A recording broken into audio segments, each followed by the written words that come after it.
여러분, 지금 전 세계 경제에 거대한 폭풍전야의 기운이 감돌고 있습니다. 주유소 기름값이 자고 일어나면 오르는 현상이 단순한 물가 상승이 아닐 수도 있습니다.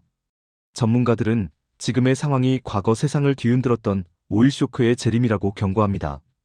과연 제3차 오일 쇼크는 현실이 될 것인지 오늘 집중 분석해드립니다. 먼저 과거에 우리를 괴롭혔던 오일 쇼크의 역사를 짧고 굵게 살펴보겠습니다. 1973년 제1차 오일 쇼크는 중동 전쟁으로 인해 유가가 무려 4배나 폭등하며 시작되었습니다. 당시 전 세계는 유례없는 불황과 고물가를 동시에 겪으며 경제적 공황 상태에 빠졌습니다. 한국 역시 기름 한 방울 나지 않는 나라로서 엄청난 시련을 겪어야 했습니다. 이어지는 1979년 제2차 오일 쇼크는 이란 혁명 여파로 기름값이 다시 한번 요동쳤습니다. 단기간에 유가가 2배 이상 오르면서 세계 경제의 성장 동력이 완전히 멈춰버렸습니다. 이어지는 1979년 제2차 오일 쇼크는 이란 혁명 여파로 기름값이 다시 한번 요동쳤습니다. 단기간에 유가가 2배 이상 오르면서 세계 경제의 성장 동력이 완전히 멈춰버렸습니다. 그렇다면 지금은 무엇이 문제일까요? 중동의 지정학적 리스크가 해소되지 않은 상태에서 러시아와 우크라이나 전쟁까지 장기화되고 있습니다. 에너지 공급망이 찢어지면서 유가는 배럴당 100달러를 향해 브레이크 없이 달리고 있습니다. 원유 수입 의존도가 높은 국가들은 벌써 국가 비상사태를 고민하고 있습니다. 오일 쇼크를 아주 쉽게 설명하자면 전 세계 경제에 혈액인 기름이 막히는 현상입니다.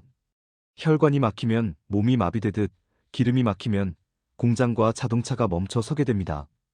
물건을 만들고 운송하는 모든 비용이 오르니 우리가 먹는 빵 하나 값도 오를 수밖에 없습니다.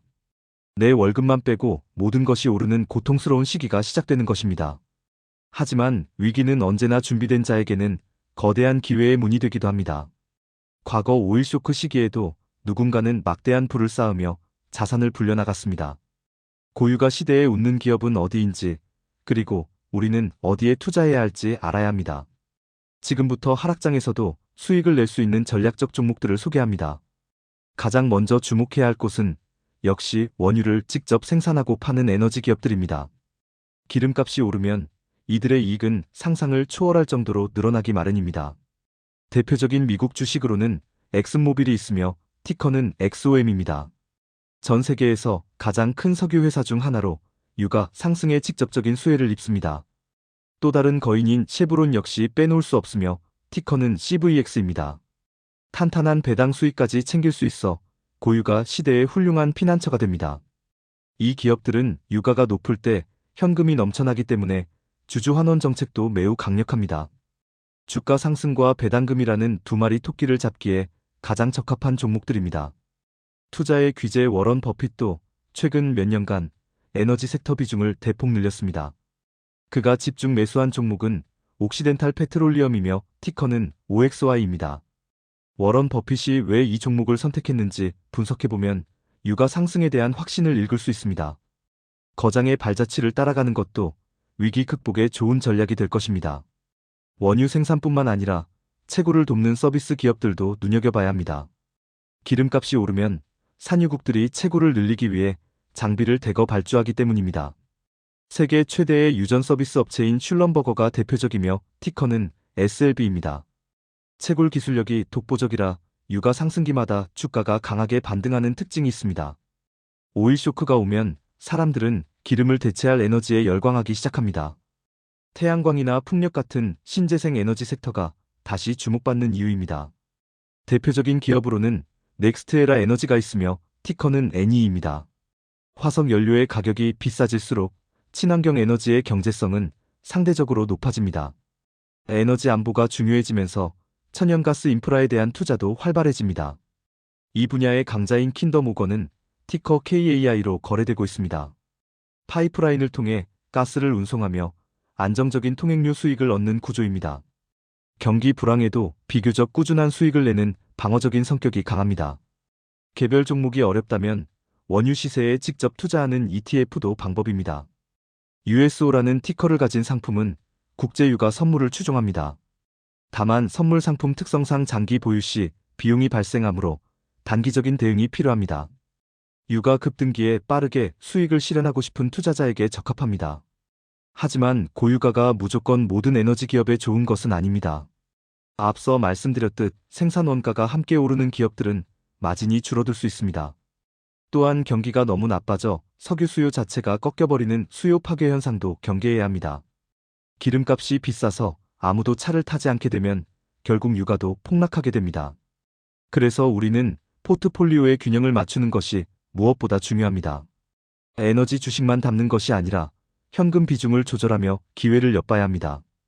역사적으로 오일 쇼크 이후에는 항상 금리 인상과 긴축이 뒤따랐습니다. 고금리 환경에서도 살아남을 수 있는 현금 흐름이 좋은 기업을 골라야 합니다. 한국 시장에서도 정유주들이 유가 상승의 수혜를 직접적으로 받습니다. S-오일이나 SK이노베이션 같은 종목들이 대표적인 사례입니다. 재고 관련 이익이 늘어나면서 단기 실적이 크게 개선되는 효과를 누릴 수 있습니다. 환율 상승까지 겹치면 수출 비중이 높은 정유사들에게는 기회가 됩니다. 투자는 결국 공포를 이겨내는 과정이라고들 말합니다. 남들이 유가 폭등에 비명을 지를 때 우리는 냉정하게 숫자를 분석해야 합니다. 과거 1차와 2차 오일 쇼크도 결국은 지나갔고 그 끝에는 새로운 경제 성장이 기다리고 있었습니다. 이번 위기도 현명하게 대처한다면 큰 자산 성장의 발판이 될 것입니다. 오늘 내용을 다시 한번 정리해 보겠습니다. 오일 쇼크는 공급 부족으로 인한 가격 폭등과 경제 불황을 동반하는 무서운 현상입니다.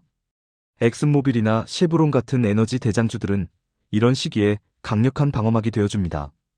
또한 버핏이 선택한 옥시덴탈처럼 효율적인 기업을 찾는 것이 핵심입니다. 지금 당장 전 재산을 에너지 주식에 몰빵하는 것은 매우 위험한 행동입니다. 분할 매수 관점에서 조금씩 비중을 늘려가며 시장 상황을 주시하시기 바랍니다. 유가뿐만 아니라 달러 가치와 금리의 움직임도 함께 체크하는 습관을 지녀야 합니다. 모든 경제 지표는 서로 유기적으로 연결되어 있기 때문입니다. 제3차 오일 쇼크가 현실이 되더라도 여러분은 준비가 되어 있을 것입니다. 지식은 곧 힘이며 올바른 정보는 여러분의 소중한 자산을 지켜주는 방패입니다. 오늘 영상이 여러분의 투자 판단에 큰 도움이 되었기를 바랍니다. 구독과 좋아요는 다음 영상을 만드는 큰 힘이 됩니다. 시청해주셔서 감사합니다.